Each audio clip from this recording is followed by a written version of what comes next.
to tell you guys about a new meat delivery subscription service I'm using. ButcherBox delivers high-quality meat you can trust right to your front door. I'm talking free-range organic chicken, humanely raised pork, 100% grass-fed and grass-finished beef, and wild-caught seafood, so you can feel good about what you're eating, but also the taste and the quality are amazing. Click the link in my show notes to grab your first ButcherBox. Wait, I have to tell you about a special offer ButcherBox is running right now where you pick your own free offer. So you pick between 2 pounds of wild-caught salmon, 2 pounds of ground beef, or 3 pounds of free-range organic chicken breast in your box for free for a whole year. So head over to the link in my show notes to grab your first ButcherBox.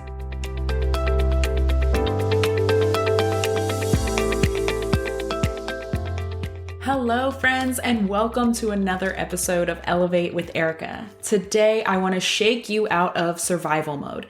I feel like we start getting into that mode around the holidays, and then I'm seeing sort of a slow start to the year for many because of either you're struggling to stick to your resolutions or you're feeling defeated by the challenge that comes from the growth with those, or gosh, I just feel like, do we all not know someone right now who is sick? There's like a head cold going around. I have so many online friends who are sick.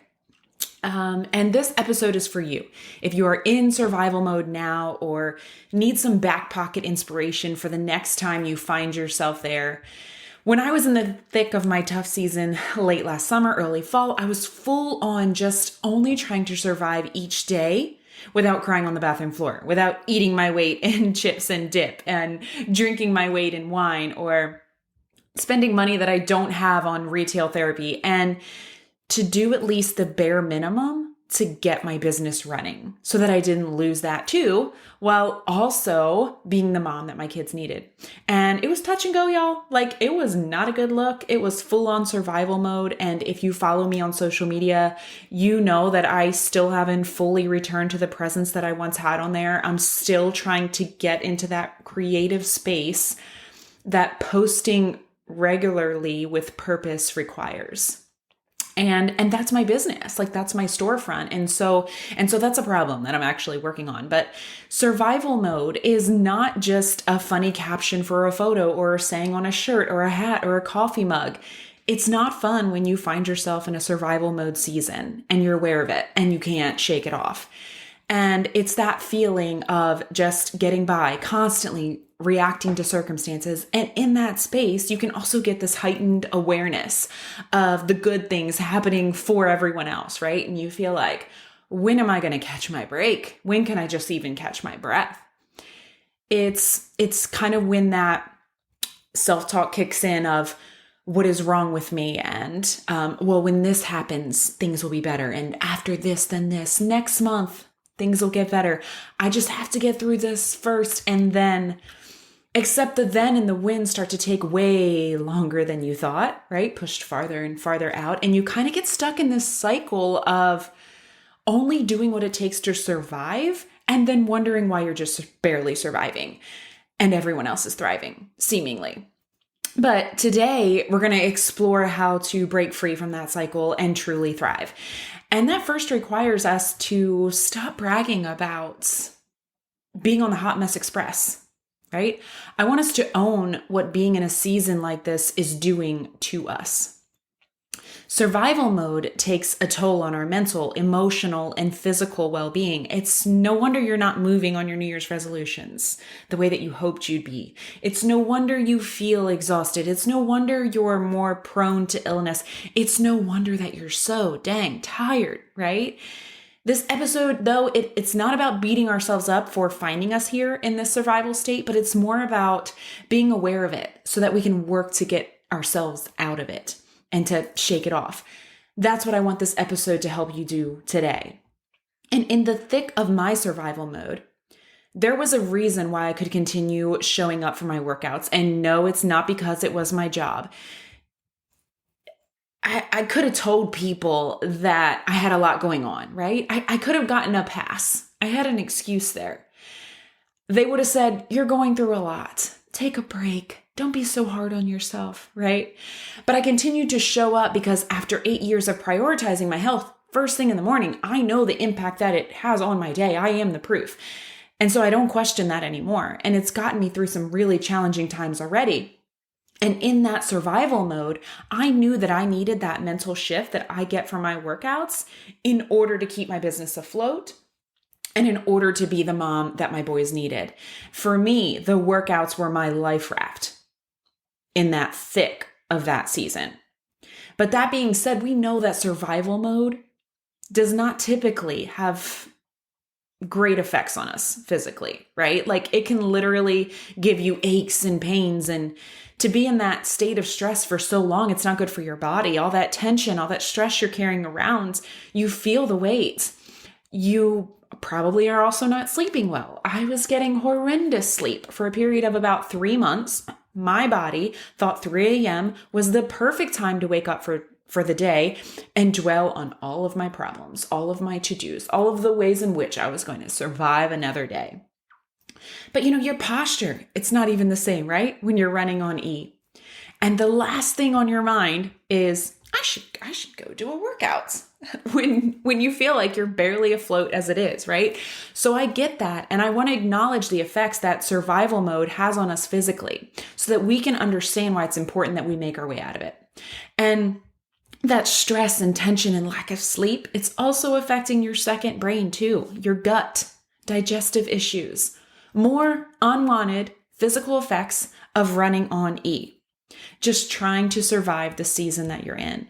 That projected end date just getting farther and farther from you. Now, I also ate really well during my survival mode. And I'm being totally honest with you when I say what I'm about to say.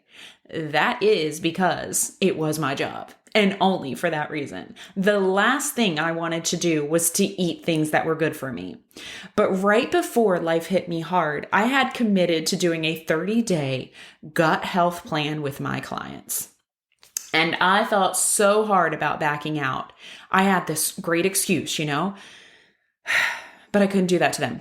It's not who I am. I waited out, yes, but I couldn't sit with it. It actually ended up being a nice distraction from my problems because I was trying out all these new foods and recipes and worrying about staying on plan all day. It's a bit of a complex plan, even though it's extremely effective. But man, if it wasn't for that, potato chips would not have stood a chance in my house. And by the way, I'm actually not generally an emotional eater. I either want potato chips or I'm prone to not eating unless someone is serving me. And that, of course, is not healthy either. But again, the crappy eating that can come with survival mode is another punch to your gut, right? Cue more health issues. And I know some sports moms can probably relate to being in survival mode, sports parents, during some seasons, you just find yourself in drive-through after drive-through, just getting by, right? We got to eat, fam. Again, I'm not shaming any of us who have done this. I just, again, want us to, let's be aware. Because we've kind of reached a point in our society where I think we can show ourselves a little too much grace. And the definition of self-love has gotten a little off. And we've started using things as an excuse to not take care of ourselves, to sit stagnant. And I want this episode to wake you up to what you're doing to yourself when you're bragging about being a hot mess. Now, we've covered physically how it's affecting you. Let's talk its mental and emotional effects. Some people get super angry in survival mode, right? Like your fuse is short and you're easily triggered. And for me, I gotta be honest, I just shut down. I lose the desire to even speak, unless it's to my kids. And I also get very sad, like crying over the dumbest things. In private, by the way, I'm not like a crazy person strolling down the grocery store aisle with tears, but I just feel like an overwhelming sadness when I'm just trying to get by. And it's because nothing is fulfilling to me.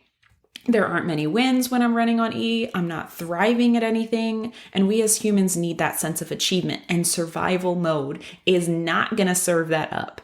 In fact, we feel like we are never caught up, right? I thrive on achieving things. And when I can't find it within me to do that, I totally lose who I am. And cue my downward spiral last fall. I literally couldn't see past the day in front of me. So I wasn't planning anything to look forward to. I wasn't excited about anything. I just wanted to get through the day. It's a life spent not living.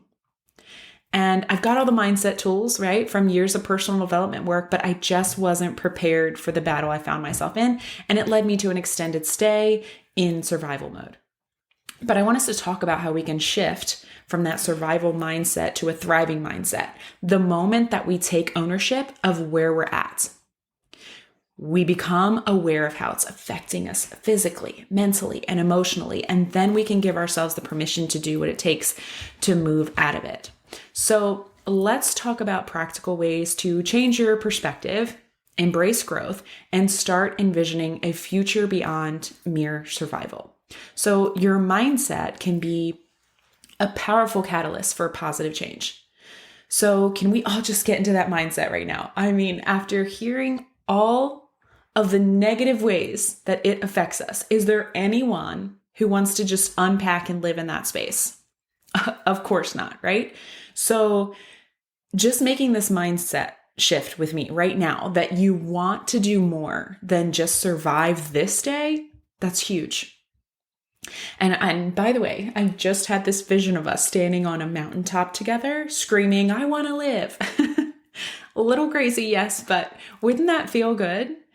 And if you've been living in survival mode, screaming from a mountaintop probably sounds pretty dang good right now. I can't be the only one who has ever wanted to do this. So let's get into the meat of the episode. I want to empower you to take control of your life and build a future that you're excited about, one in which you're thriving and not surviving. And first, I want to define what life would look like if you were thriving. I want you to envision it. What goals would you be actively working toward? What experiences would be happening daily and weekly and monthly and annually? What would be your driving emotions at the beginning and the end of the day? Like, how would it feel to be thriving and wake up excited for the day in front of you? This vision will become your compass. So I want you to be really clear on it. So maybe either pause now or after you listen to this episode today, I want you to close your eyes and just really picture it and feel what comes up. Like with that thriving version of you, what does that feel like to be that person? And keep this vision with you. Take a few minutes every morning to realign yourself with this so that you don't forget it. And next, I want you to break down that vision into realistic goals. So because we are talking about coming out of survival mode, I want to emphasize something with this particular step. Because I'm all about taking big, messy, massive action in your life. And I can be your biggest hype girl and cheerleader. But when you've been in an extended state of survival, thinking about taking big, massive action can actually just keep you in survival mode. So I want us to actually focus on realistic, achievable changes that you can implement right now. It's kind of like when my kids were little, I used to start training them for the time change like a week in advance. It wasn't like we just woke up one morning and I said, okay, from now on, you're waking up an hour earlier, right? So I started making their bedtime 10 minutes earlier, day by day, leading up to the time change, because it became easier for us to guide ourselves into that hour shift. So I want us to gift ourselves that ease into thriving again too. And while I'm excited for you to feel alive and excited, I want you to stay encouraged through the process. So it's important that you set clear objectives as you create your roadmap of progress.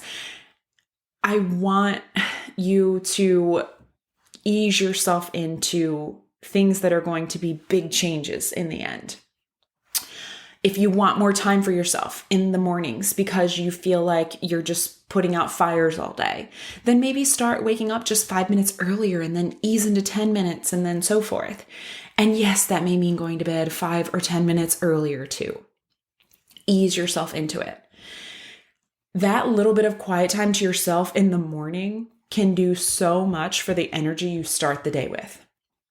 Maybe you pick one recipe to prep in advance this week, like plan out 30 minutes of alone time with your spouse, schedule in one 30-minute bubble bath in advance, and let your spouse know that they are on kid duty during that time. Plan 3 20-minute movement sessions throughout your week. I know it feels like we are adding to your busy schedule, but these are actually things that free up more time because you become more effective and efficient at everything else. But also ask for help with something. Delegate. Why is this so hard to do? I know. I did a whole episode about it and I could do 10 more. We need to ask for help. Being Miss or Mr. Independent isn't helping you. Let people help you. It's a strength to ask for help, not a weakness. And I get that it's hard, my friend. I struggle with this one too, but let's be aware of it and just try to do better. And when you achieve that, or when you achieve any of the small goals that you make here today, I want you to celebrate those victories. Watch how they contribute to your overall sense of achievement. That achievement that you've been robbing yourself of by just barely getting by, I want you to celebrate that. Now, let's establish some healthy habits. Schedule in better nutrition, pick out 1 or 2 recipes in advance, do a grocery pickup with some healthy, easy options, stop saving the overcomplicated Pinterest recipes that you know you're not going to do, you don't have time for, get on a sleep schedule if you don't have a newborn, prioritize your self-care because it's not selfish. Being a martyr does not make you a better parent. It makes you tired and resentful and angry and stressed out and unhappy. The healthy habits that you're going to establish here will contribute to your overall well-being, physically, mentally, emotionally. And I don't want you to downplay these small changes because these small habits make a huge impact over time, right? Next step, build your support system. Now, this kind of goes hand in hand with asking for help, but it takes it a step farther. So this part may make you a little uncomfortable because it requires a lot of vulnerability, but I promise it's going to feel so good. So surround yourself with a supportive network of friends, family, and mentors, not the ones complaining about their lives right along with you and doing nothing about it. I'm talking about people who, yes, they hear your struggle. They let you feel, but they also help you get out of that. People you can share your vision and your goals with and feel their encouragement. Let their belief fuel you because this level of energy in the people around you will provide you with so much accountability and inspiration. Hanging around people that are not doing anything is only going to leave you not doing anything too. And there's plenty of people who will complain with you. They're everywhere. They are not hard to find, right? But I want you to put yourself in different rooms, even if that just means pushing play on more positive podcasts. Voices that inspire you to improve your situation and put you in the driver's seat of your life again. And step 5, embrace the challenge that will come from this growth. It's not going to be easy to move from surviving to thriving. It's going to require you to do things differently, to do some things that you may even be skeptical of even working, right? But I want you to realize that change requires uncomfortable action because it's new. It's at least new compared to the way you've been doing things, right? Like you've probably thrived before in your life, but you just haven't felt that in a while. Don't compare your life to someone else's mediocre life and think, well, this is good enough. No, I want you to be the best version of you. I don't care what your best friend's life looks like. I don't care what your coworker's marriage is like. I don't care what your neighbor's marriage is like, what your sister's kids are doing. I want you to challenge yourself to be the best you. And think back to that thriving version of you that we created in step 1. That I want you to embrace the challenge it's going to take to get there because you already know that it's so worth it, right? You already felt the feels that came up with that. You are developing, evolving, and that means that you are living again, my friend. So when you feel the challenge, know that you are living again. You just forgot what it felt like for a minute. And the final step, cultivate gratitude. Practice gratitude as a daily ritual.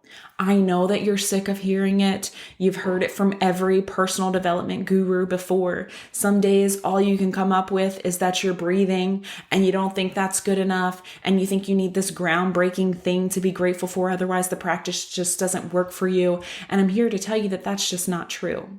Because for almost 3 months straight last year, I just kept writing that I was grateful for my family's health. And I was grateful for my boys' love, laughter, and light each day. Yes, very clever. But that was all I could muster to write down. But you know what? Those are some things. Those are big somethings. How many people don't have those things in their life to be grateful for? So, gosh, my foundation may have felt like it was rocked, but damn, look at those 2 things I have to be grateful for today. It's a mindset shift when you allow it to be and embrace really choosing gratitude in the moment. It's a powerful tool for breaking free from survival mode. It helped me. And no matter how sick people get of hearing it, how cliche it starts to sound, I will always be an advocate for taking a few minutes to feel gratitude first thing in the morning. And I think it's even better if you write it down. These steps are not a one-size-fits-all solution, but rather a customizable guide that I hope will help you on your journey moving from surviving to thriving. I'm glad I haven't said that backwards yet this episode. I was afraid I would. We're moving from surviving to thriving. Progress is progress, no matter how small.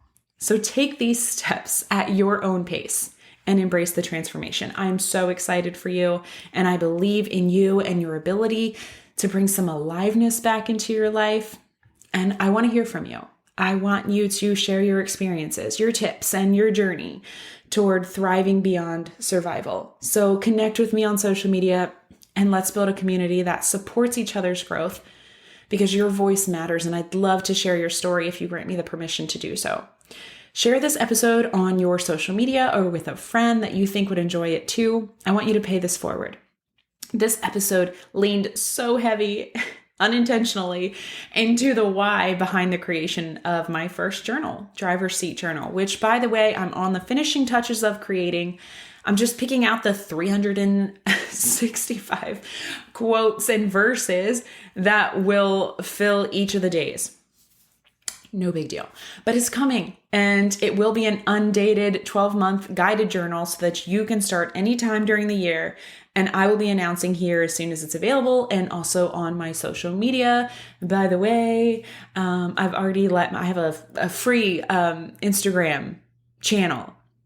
You can find it on my main Instagram page near the top, where you can join that free channel. And I've already let those people know that they are going to be the first to find out when it drops. So just FYI. I also have a link in my Instagram bio to jump on the Driver's Seat Journal waitlist, so you can do that as well. So as we wrap up today's episode, I hope you feel inspired to jump off the Hot Mess Express. These steps are not just a checklist, but instead I want them to be your roadmap to reclaiming your life and really feeling alive again. Because thriving is not the destination.